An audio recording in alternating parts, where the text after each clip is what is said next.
네, 안녕하세요. 지역보건연구회 회장 최은희입니다. 현재 을지대학교에 있습니다. 저는 안전취약계층과 노인 안전사고 동향에 대해서 발표를 할 건데요. 제가 살고 있는 동네가 이제 논산인데요. 얼마 전에 제가 알지는 못하지만 제가 익숙하게 봤던 한 분이 연세가 많이 드신 분이 사망을 했습니다. 어떻게 사망을 했냐면 늘 그 도로가에 늘 아침마다 앉아 계셨어요. 앉아 계셨는데 그래서 차가 제가 지나가다가 너무 위험하지 않을까라고 생각하면서 지나갔는데 피하면서 지나갔는데 결국은 교통사고로 돌아가셨더라고요. 그래서 이 안전 취약계층하고 노인 안전사고 준비할 때 그분이 많이 좀 떠올랐습니다. 안전 취약계층, 네. 안전 취약계층에 대해서 먼저 말씀을 드리면 저희 재난 및 안전관리 기본법에서 2004년도에 신설이 되었고 계속 법이 개정이 되어서 지금 2020년에 지금 시행이 되고 있는데요. 재난에 대해서 자연재난과 사회재난으로 나누고 사회재난에서는 환경오염, 사고, 그 다음에 감염병, 미세먼지까지 포함하는 것을 지금 다루고 있습니다. 그리고 안전관리에서는 각종 사고로부터 사람의 생명, 신체 및 재산의 안전을 확보하기 위하여 하는 모든 활동이라고 하였습니다. 여기에서 9의 3이라는 항목이 새로 이제 신설이 되었는데 9의 3은 안전 취약계층이란 어린이, 노인, 장애인 등 재난에 취약한 사람을 말한다라고 했고요. 2017년도에 개정이 되어서 2018년도에 지금 시행이 되고 있습니다. 그래서 이 법의 취지는 안전 취약계층에서는 재난 및 안전사고 발생 시 이들의 일반인에 비해서 인지적 대응이 늦기 때문에 다양한 위험에 노출될 확률이 높고 인명피해가 크기 때문에 지정됐다라고 볼 수 있겠습니다. 노인의 안전사고 동향입니다. 저희 여기 연령대별로 그 사고 사망률을 보게 되면 비의도적 사고와 의도적 사고를 좀 볼 수 있습니다. 지금 거기 보게 되면 60에서 69세 사이에 보게 되면 그 전체 연령대에서 갑자기 운수 추락 사고가 증가하는 것을 알 수가 있습니다. 그리고 자살도 전의 연령대에 비해서 지금 32.9%, 48.9%, 69.98%로 해서 급격하게 증가하는 것을 알 수가 있습니다. 그리고 옆에는 교통사고 발생 건수입니다. 옆에 발생 건수가 큰 막대 그래프에서는 여기 여기 파워포인트가 안 보이네요. 네, 그 전체 교통사고 발생 건수는 거의 크게 변함이 없는데 그 선으로 해가지고 증가하는 것을 볼 수가 있는데요. 그거는 노인의 그 교통사고 발생률입니다. 그리고 밑에 표를 보게 되면 노인의 교통사고로 인한 사망자 수입니다. 교통사고로 인한 사망자 수는 전체 막대 그래프에서 감소를 하고 있음에도 불구하고 이 선으로 되어 있는 노인의 그 사고로 인한 사망률은 계속 증가하는 것을 알 수가 있습니다. 그래서 OECD 국가의 노인 교통사고 사망률을 보게 되면 우리나라가 전체 OECD 국가 중에서 가장 높은 것을 볼 수가 있고요. 그리고 연령 및 낙상사고 유형도 마찬가지입니다. 여기 낙상사고에서 보면 장소는 대부분 가정에서 이루어지는 것이 많이 볼 수가 있고요. 침대라든가 80대 이상에서는 특히 침대라든가 계단에서 이루어지는 낙상사고가 많습니다. 그리고 고령자 안전사고 발생 장소입니다. 주택이 지금 49.6%로 주택에서 벌어지는 게 가장 많은 것을 알 수가 있는데요. 침실방이 12.9%입니다. 그리고 도로가가 지금 7.7%입니다. 그리고 옆에 보면 고령자 안전사고 유형별 현황을 보게 되면 물리적 충격에서 미끄러짐, 넘어짐이 전체 16.7%입니다. 결국은 침대에서 내려오다가 미끄러져서 이제 골절이 되거나 이렇게 되는 경우가 많다고 볼 수 있습니다. 그리고 시간대별입니다. 시간대별을 보게 되면 고령자 안전사고 발생 시기에서 지금 낮 시간에 월입니다. 지금 저희가 생각할 때 겨울에 얼음 빙판이 많으니까 겨울에 많이 넘어지지 않을까라고 생각이 드는데요. 지금 발생 시기가 가장 높은 월은 8월입니다. 8월이고 그다음에 7월, 8월이 좀 높고요. 11월 달에 감소를 했다가 12월 달에 좀 증가하고 그래서 이제 이렇게 증가하는 경우를 볼 수 있습니다. 그래서 바닥에서 노인의 같은 경우에 특징적으로 보이게 되면 바닥에서 미끄러져 다치는 경우가 많고요. 넘어질 때 머리를 손상하는 경우가 많습니다. 그리고 이제 여기에서 미세먼지하고 감염 같은 경우에는 저희가 문제점만 얘기하고 대응 방안은 얘기는 하지 않을 건데요. 미세먼지 같은 경우에는 초미세먼지로 인한 서울시 고령자 조기 사망자 수입니다.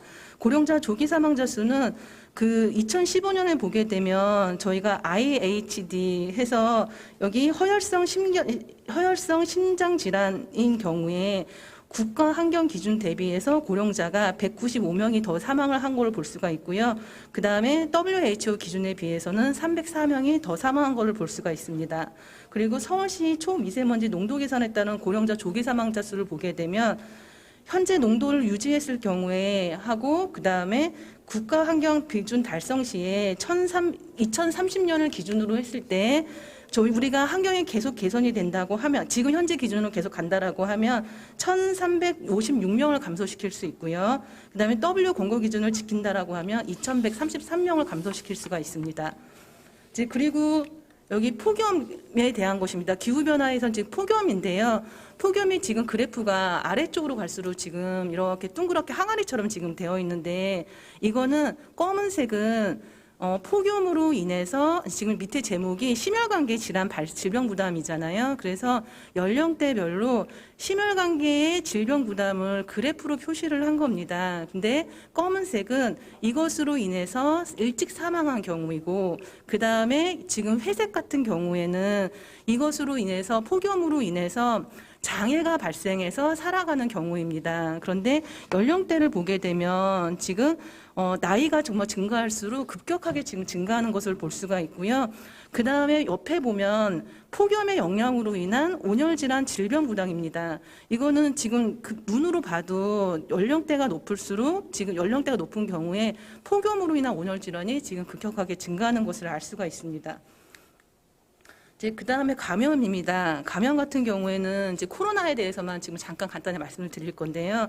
고위험에 속하는 고령자를 위한 CDC 정보에서는 그 코비드 19에서 사망자 10명 중에 8명이 고령자라고 했고요. 병원 입원율도 지금 여기 두 번째를 보게 되면 병원 입원율도 연령대에 따라서 급격하게 증가하는 것을 알 수가 있습니다. 그리고 사망도 마찬가지로 지금 그 20세 미만의 청소년들에 비해서 저기 맨 끝으로 가게 되면 8,700배가 지금 증가하는 것을 알 수가 있습니다. 그렇다고 하면 왜 노인에서 지금 사고도 많고 그 다음에 감염도 많고 미세먼지로 인한 조기 사망도 많은지를 노인 건강의 특징으로 해서 좀 살펴보도록 하겠습니다. 노인 인구의 특징입니다. 첫 번째로 지금 여기 다 말씀은 안 드릴 거고요. 이제 여러 가지로 신체적인 특징, 정신적인 특징, 사회적인 특징이 변하게 되는데 신체적인 특징에서는 근교육계에서 골밀도가 감소하게 됩니다. 이제 특히 이제 연령이 지나가게 되면서 뼈의 그 밀도가 감소를 하게 되는데 여자 같은 경우에는 폐경이 이루어지면서 골밀도가 급격하게 감소를 하게 됩니다. 그러니까 넘어지기만 해도 골절이라든가 이런 걸 연결될 수가 있고요.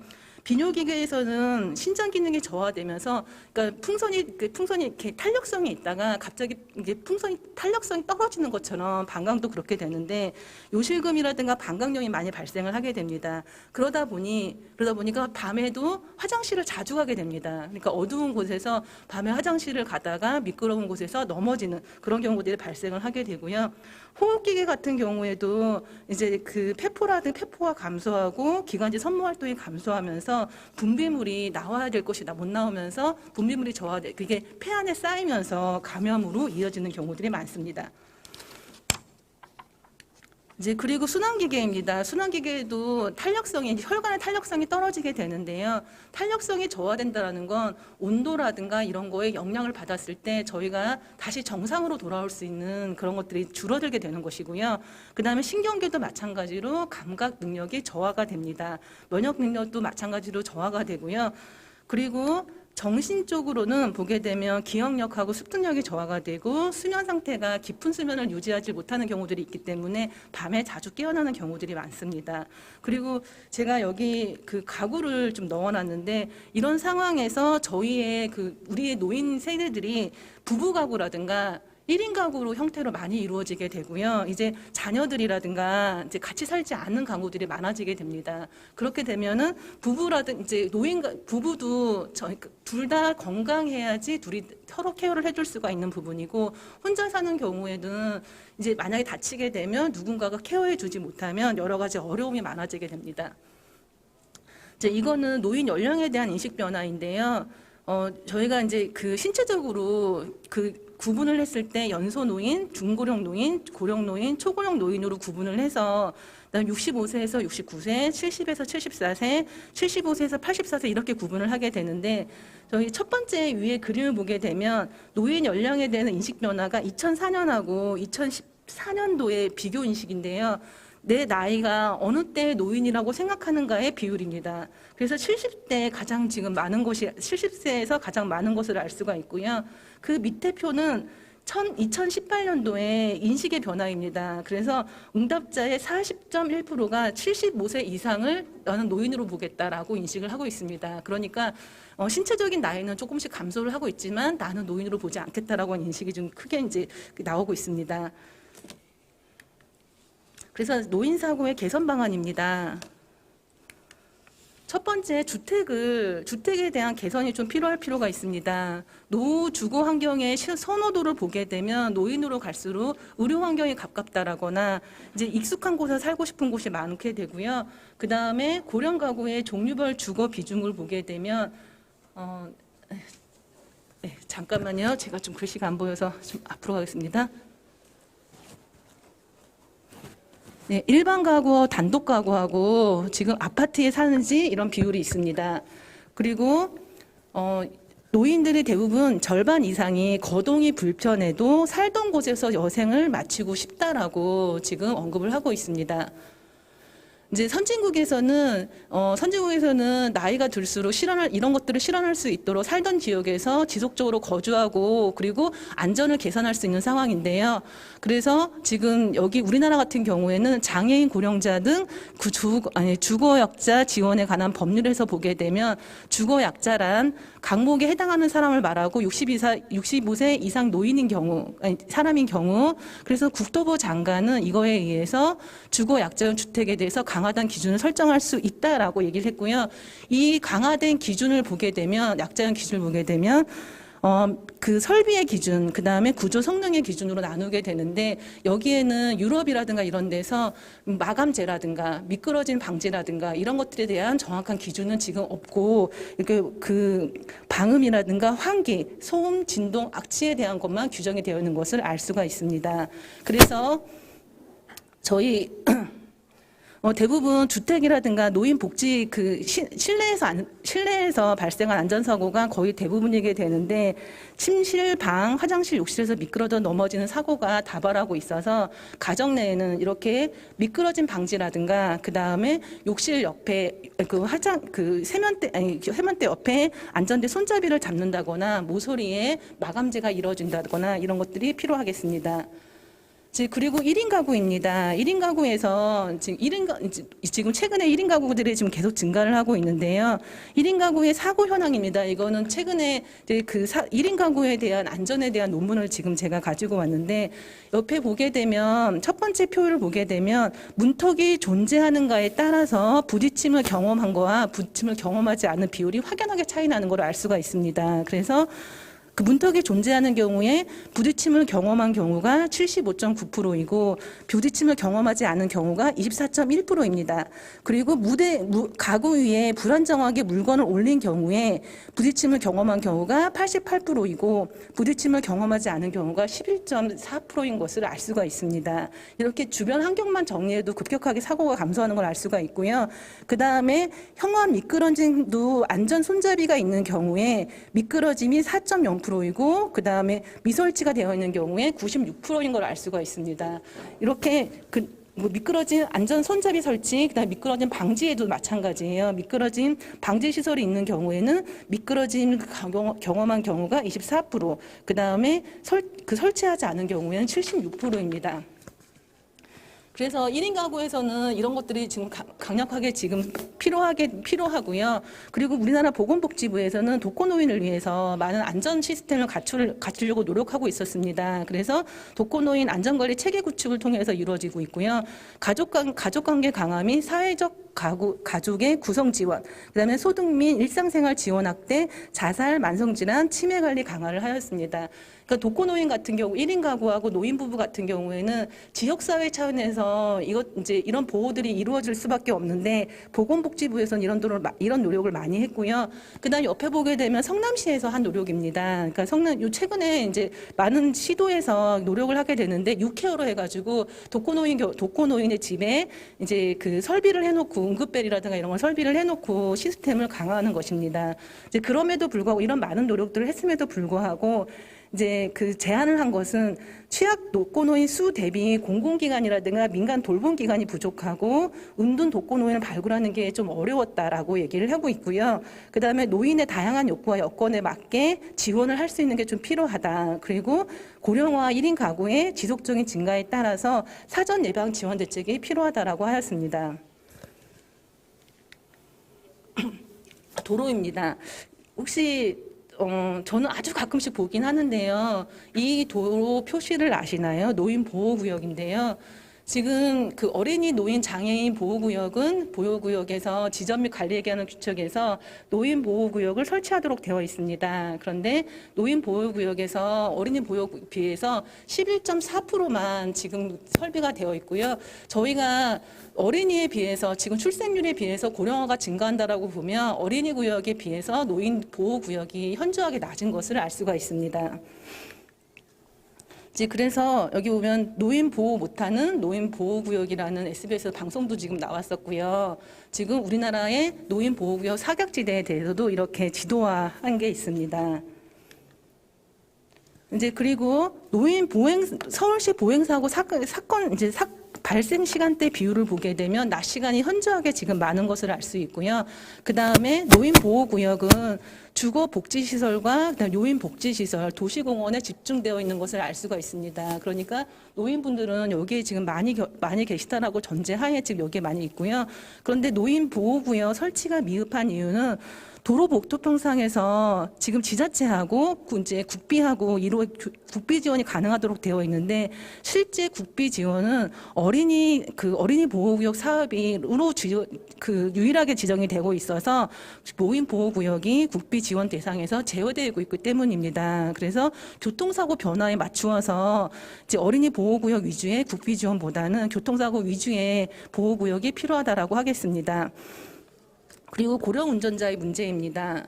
고령 운전자에게 있어서 지금 그 법규에 위반하고 지금 그 교통사고 인적 유발 그 분포입니다. 보시게 되면 신호 위반이라든가 중앙선 침범 이런 것들이 많이 있는데요. 이제 이것들을 모형으로 그리게 되면 이렇게 됩니다.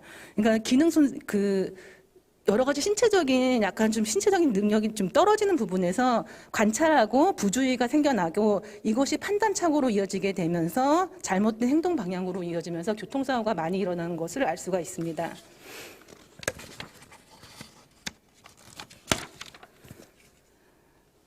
이거에 대한 관리 방안입니다. 저희 도로 교통 환경이 이제 조금 더 단순하게 이루어질 필요가 있겠다라고 하는 거고요. 회전 교차로 증대를 통한 교차로 환경 개선이 필요하고 그 다음에 적극적 안내 기법을 통한 운전자의 오류 기법을 감소시킬 필요가 있겠습니다. 그리고 운전자 지원을 위한 차량 기술을 적용을 노인 측에다 확산하는 게 좀 필요하고요. 면허 관리 대책이 좀 필요하겠습니다. 일본 같은 경우에는 70세를 기점으로 해서 70세 미만은 5년, 그 다음에 70세에서는 4년, 71세부터는 3년마다 면허 관리를 하고 있습니다. 미국 같은 경우에는 70에서 80세는 2년에서 4년 주기로 면허 기간을 단축해서 적용하고 있습니다. 그래서 이런 능력에 따라서 면허 기간을 저희도 그에 맞게 개선을 하는 게 필요하겠습니다. 그리고 고령 운전자 운전 적합도서 평가와 교육 및 정보 제공을 또한 지원하는 것이 필요하겠습니다. 네, 이상으로 마치도록 하겠습니다.